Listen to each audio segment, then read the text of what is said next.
I am Dr. Narasingan. I am the Vice President of the World Hypertension League. Today we are witnessing a big program here to commemorate World Hypertension Day, which is actually the day that was created by World Hypertension League. You will be wondering, what is this World Hypertension League?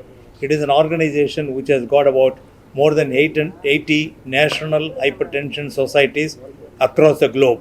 And this mission of this World Hypertension League is to detect hypertension, screen people for hypertension diagnosis, and then detect complications, and then treatment according to the complications what the patients are facing. At the same time, they would like to concentrate on lower middle income people, middle income countries, and middle income countries. They would like to concentrate on that and identify who are the people who are suffering from high blood pressure, and then estimate the problem or burden on that particular society or the particular country. In fact, the World Health Organization had come out with the data that nearly 32% is the prevalence of hypertension in our country. 32%. 32% in males and 31% in females, and overall it is 32% in males. In fact, in our country, the mortality is also higher. Mortality in the sense people who are dying due to uncontrolled high blood pressure. If there is an uncontrolled high blood pressure, what is the thing that can happen?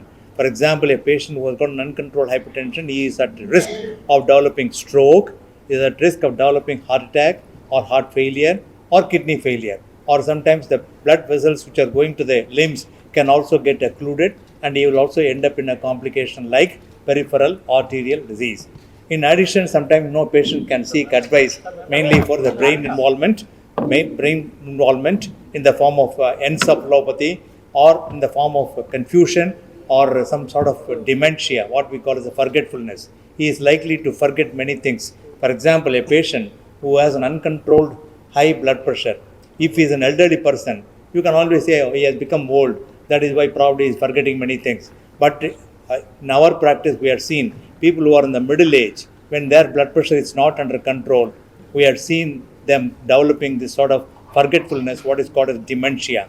In fact, I need to tell you, if we are seeing patients at that stage, when they have a problem of uncontrolled hypertension, our aim is to improve the brain function by controlling the blood pressure.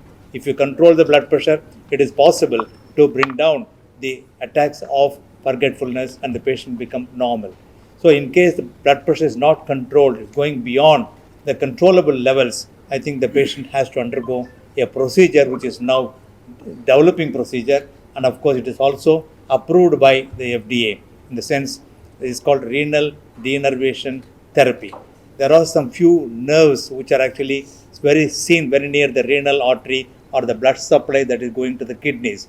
The people will go through the catheter and then reach the kidney, reach the blood vessels, and then try to, what we can say, by laser or by ultrasound, they will stop this sensation of nerves supplying to the kidney. Thereby, the blood pressure comes down. After a period of 1 month only, the blood pressure will settle down. And people have done studies, and they had also had a follow-up of those patients who had undergone this procedure, even a long-term follow-up about 4.3 years or so, and they are all doing well with no elevation of blood pressure. I am just trying to talk to you about the blood pressure which becomes uncontrolled. Whatever drug that you are taking, 1 drug, 2 drugs, 3 drugs, 4 drugs. We have given sometimes, some patients may require 5, 6 drugs also. The blood pressure is not coming under control. What is the solution for it? The solution is now upcoming. It is also being done by in many centers in our country. Slowly the procedure is getting picked up. But that is not important as far as the blood pressure detection is concerned. Our aim is to screen people for high blood pressure. The screening should be done properly. How to measure the blood pressure? For example, people are measuring it here. In this situation, in a school where we cannot have a lot of amenities, so you may not be in a position to make the patient comfortable. The patient has to be comfortable. The back should be supported. The arm should be supported. The mid-arm should be at the level of the heart, and the BP cuff, it should be the size that should be selected for obese fellows or a thin fellow. So you should be very, very specific in selecting the cuff size also. Then the measurement of blood pressure can be done only with the modern instruments. Like, for example, there are instruments which are actually showing the readings by electronic reading. So that is called semi-automated or automated oscillometric BP apparatus, which is now available. All of us are actually trying to measure the blood pressure, only that, not the good old machine where the doctors used to measure the blood pressure by raising it and then auscultating it. The mercury goes up. The mercury is the one that should be taken away because it is considered as an environmental problem. So people are not using mercury for measurement of blood pressure. Mercurial apparatus is now out of vogue. So I'm just trying to tell you there are a number of instruments which need to be updated, which need to be probably validated, and that should be approved by the government also. Sometimes if they are using it in the government hospital, in the private hospital also, a machine that is bought about 3 years back may not be the same machine that can be used for the patients who are now seeking advice. So that is about the measurement of blood pressure. So what is normal blood pressure? 120/80 is a normal blood pressure. If anything goes beyond 140/90 in our country, that is considered as high blood pressure. I will tell you, in America, 130/80 and above is considered as blood pressure which is elevated. You need to be very careful to implement lifestyle changes. Lifestyle changes. These are things which are required.